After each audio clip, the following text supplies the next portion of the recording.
ये कहते हुए जा रहे थे दुनिया झूठी दुनिया झूठी। तो परीक्षक जी गांव के किनारे से निकले, देखो हमारे जैसे रहे, वे बोले बाबा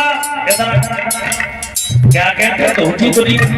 ना हमारा परिवार हमें बहुत चाहता है, इतना नहीं इतना चाहता है कि जब हम कथा कह के जाते हैं तो भाभी हमारी पहले से खड़ी मिलती, पत्नी आने परीक्षक की भैया तो कपड़े बदल देते काय के मारे बोले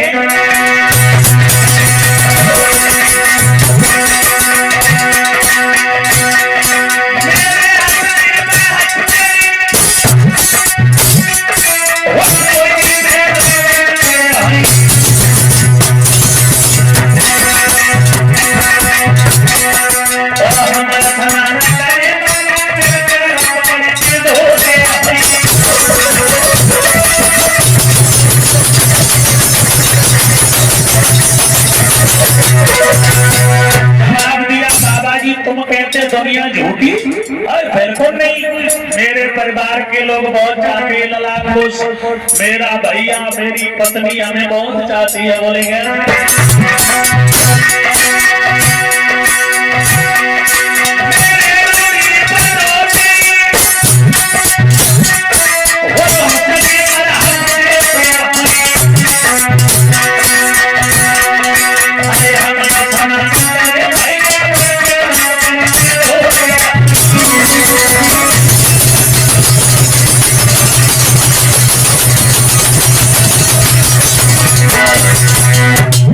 तुम कहते हो झूठी दुनिया, अरे हमें पूछो, मेरा परिवार हमें बहुत चाहता है। बोले कितना? बोले हमारी भैया भाभी मैया पिताजी रिश्तेदार सब बहुत चाहते हैं, और जब हम स्नान करते हैं तो मेरे भैया मेरे पैर पकड़ करके धोते हैं, और तुम कहते झूठी दुनिया। बाबा जी ने भी लला टकटका, बोले कुछ नहीं, सारे दिन पड़े रहते, कुछ काम नहीं। शाम को बंदूक उठाई और नेगराज में जो धर्मान देवता की छाती पे धरते ही मसला खोलाई। बाबा जी बोले बस इसीलिए तो पैर पकड़ करके धोते। बोले अरे महात्मा तो कैसी बातें करते?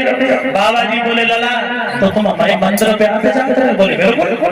उन भैया ने महात्मा के मंदिर पर आना जाना प्रारंभ कर दिया परीक्षक जी की। तो वो महात्मा प्राणायाम विद्या जानते थे, यानी सांस खींचने की विद्या जानते थे। उन महात्मा ने उस बच्चे को सांस खींचने वाली विद्या सिखाई। और परीक्षक जी सही बताएं, परिवार के लेकिन तुम्हारा कोई नहीं, हम थोड़ी सही बताएं। परीक्षक महाराज श्री सुखदेव कहते हैं वो बालक को जब सांस खींचने की विद्या महात्मा ने सिखाई तो बोले लला, बोले हाँ आज तुम अपने घर जाइयो। बोले हाँ, और आंगन में पछाड़ खाए के गिर पड़ी, और जब गिर पड़ो तो सांस खींच लियो, और फिर तुम देखियो कि तुम्हारे घर वाले तुम्हारे लिए रोते हैं कि तुम्हारी कमाई के लिए पैसा के लिए रोते। बोले बिल्कुल। बोले महाराज जी हम गिर पड़े और सांस खींच ली और फिर अपने बात तो बोले नाना पीछे से हमारे तुम चिंता न करो, तुम्हें ठीक कर लिया। परीक्षक जी वो लला घरे गो, जैसे दरवाजे से पहुंचो तो सर सबसे पहले हमने देखा है कि माँ का प्यार कुछ पवित्र होता है। जैसे घर पहुंचे तो मैया ने मीठा लला बड़ी दिनत कथा कह के आप लटिया आए भैया चला। तो जवाब दो मैया, बोले हाँ आज खीर पूरी बनाओ। सुबह घर में दौड़ी है लौआ को आदेश है आज खीर पूरी बने। पत्नी सोचने लगी भालो तो लगी खीर पूरी बनाने लगी, पत्नी खीर पूरी बनाने लगी। अरे हमारे ना अभी तो बात बताया जाएगा। परीक्षित महाराज पत्नी खीर पूरी बनाने लगी। फिर ने सोची बाबा जी ने कही थी वो काम हमने करो। आगे बढ़े भक्तों जो आगे न पहुंचे सो पछाड़ खाए के देख पड़े। पत्नी ने चौका में देखो बोले जी तो चले गए, मरी गई। पास पहुंची नबज पकड़ी, जब सांस तो खींची बोले जी तो मरी। सोच लगी चारा पूरी चकपकानी, बोली अबे कोई देख तो ना।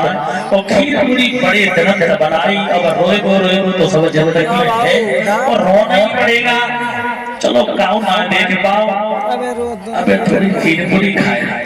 परीक्षक जी खीर पूरी खाई और फिर आए के छाती में घूसा दही हाय दैया क्या कर चली गई। चिल्लाने लगी, भाभी ने देखी, भैया ने देखी, सब परिवार के लोग जो यार सब रो लगी। अब रोए रहे परीक्षक जी, लेकिन लला के नहीं अपने अपने मतलब से कैसे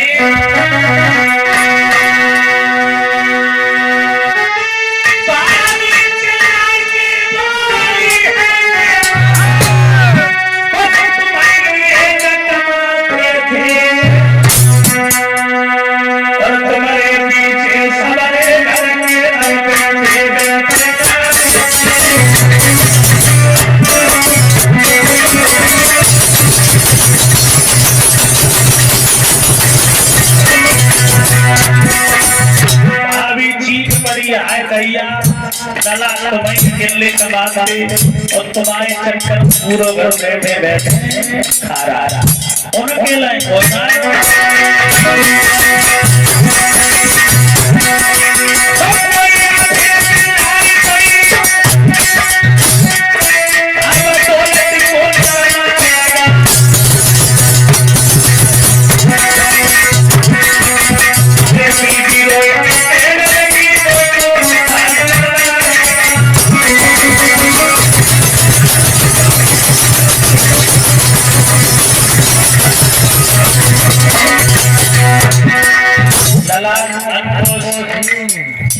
जैसे पछाड़ खाए के जमीन पे गिरे परीक्षक जी, और जैसे जमीन पे गिरे उनकी भाभी रोने लगी और भाभी रोई। परीक्षक जी बोली तुम्हारी कमाते और सब घर में बैठे बैठे खाते 10 की जगह पे 20 खर्च करे, 20 की जगह पे 100 खर्च करे, तब तुम चिल्लाए यहाँ कहीं पकड़ाए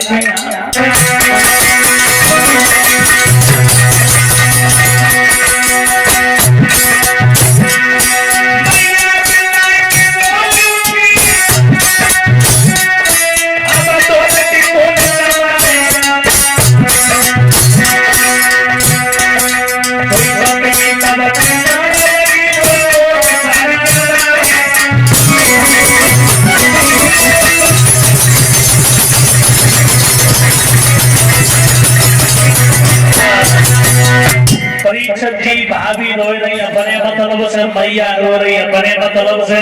पत्नी बोली अब तो हमारा जीवन खराब हो गया, अब हमारे सुंदर सुंदर साड़ी को ली है, को हमारे लड़ बनवाई है, को हमारे मंगल सूत्र बनवाई है लड़ा को अपनी मतलब से।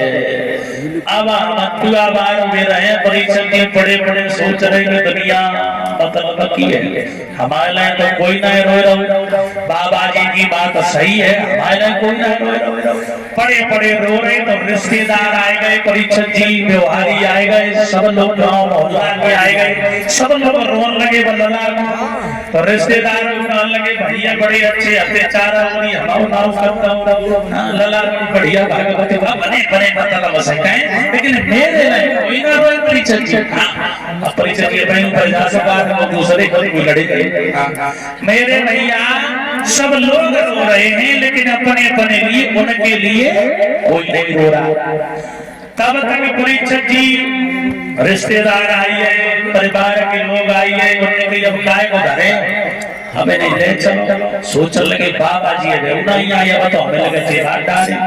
तब तक उस दूसरी गली में उन महात्मा ने आवाज लगाई कि कोई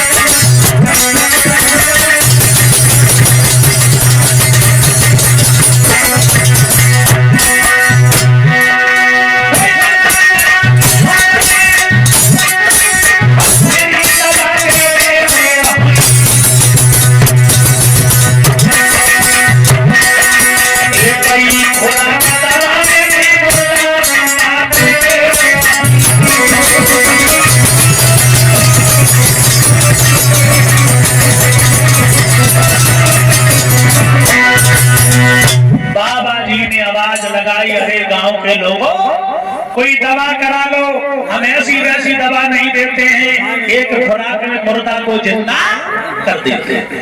एक लला ने सुनी, भज के पहुंचो बाबा जी हरवैया, बोले काहे मेरे गांव में लला मरेगा। बोले कैसे मरेगा? बोले जमाले महाराज जी मरे कहा गो तो सब घर ही मरी, ऐसा कहते हैं सच्ची।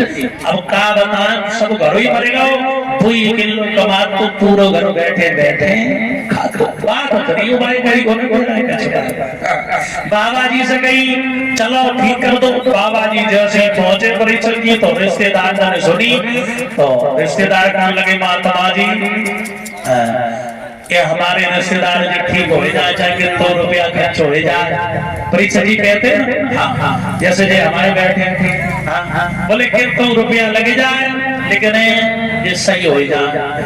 सब लोग बोले, पिताजी बोले महाराज जी हम मर जाए लेकिन मेरा लला ठीक हो जाए। भाइयों ने कही, और पत्नी बोली लला को से महाराज जी हम मर जाए लेकिन हमारे सही हो जाए। बाबा जी बोले देखो मरे हो कोई ना, बोले तो बोले हम तुम्हें को उपाय बताएं। बोले क्या?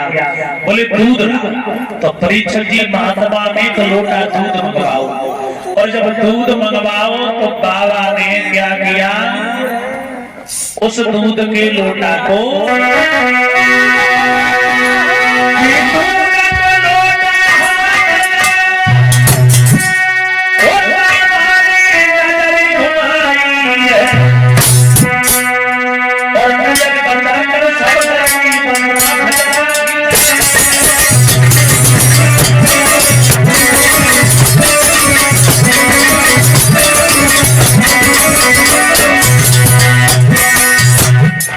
जी दूध को लोटा हाथ में लाओ, और महात्मा जी ने सबके सामने डाला।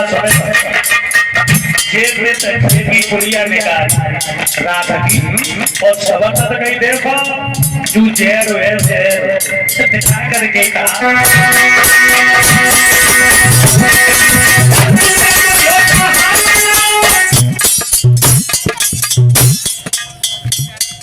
दूध का लोटा लिया और उनके पिताजी को पहले बुलाओ, और पिताजी से कही देखो तुम पे बुढ़ापा है और ये दूध को लोटा तुम पी लो, और तुम पी लोगे तो तुम मर जाओगे, और जब तुम मर जाओगे तो तुम्हारा लला जिंदा है जाएगा, और अब तुम्हें खैर जी के करवे का है, तुम्हें तो जाना ही है। बोले पी लो।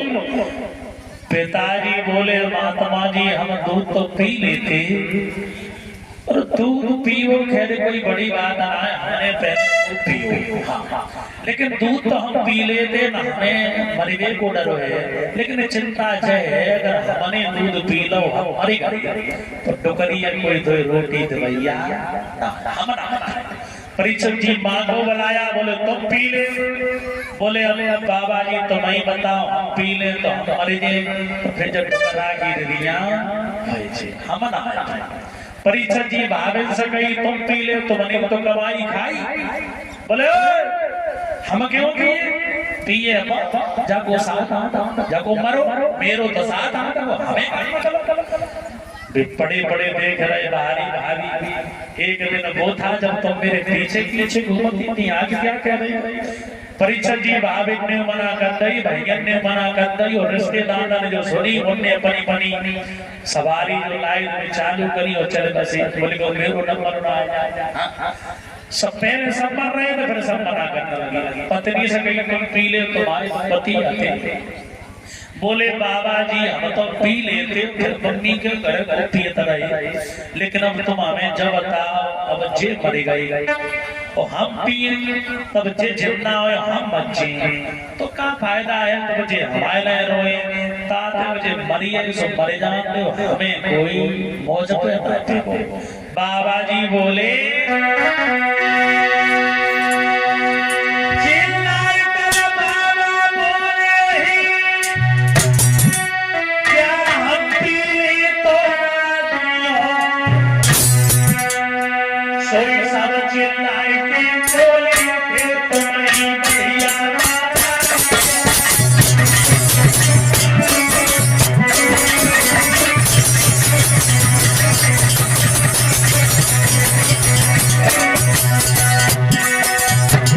परीक्षित जी जैसे बाबा जी ने कही का भाई पी ले तो रिश्तेदारों को लगे तुम्हें तो मरे भी तो माता नहीं कऊ जना तीर्थ में मर जाए पी ले मारा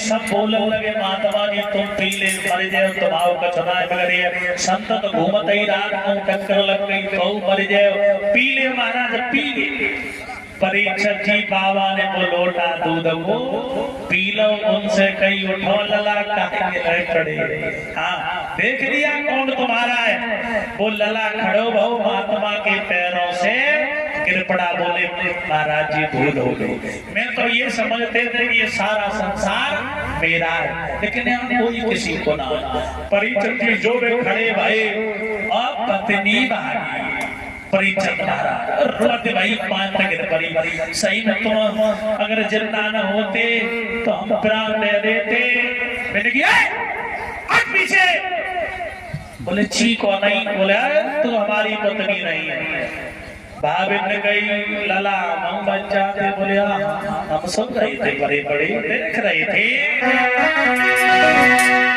दुनिया का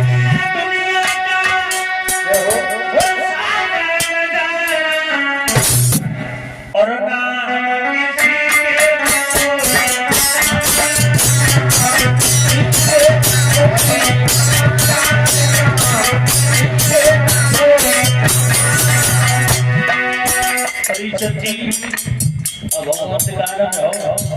कोई यहाँ सब स्वार्थ के लोग हैं कब तक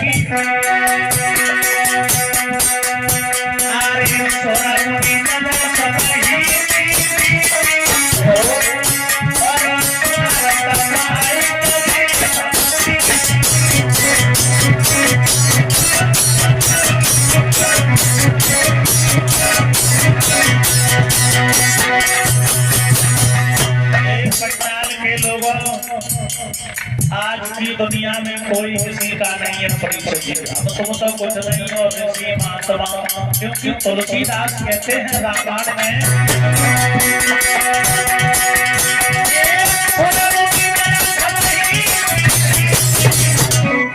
और स्वार्थ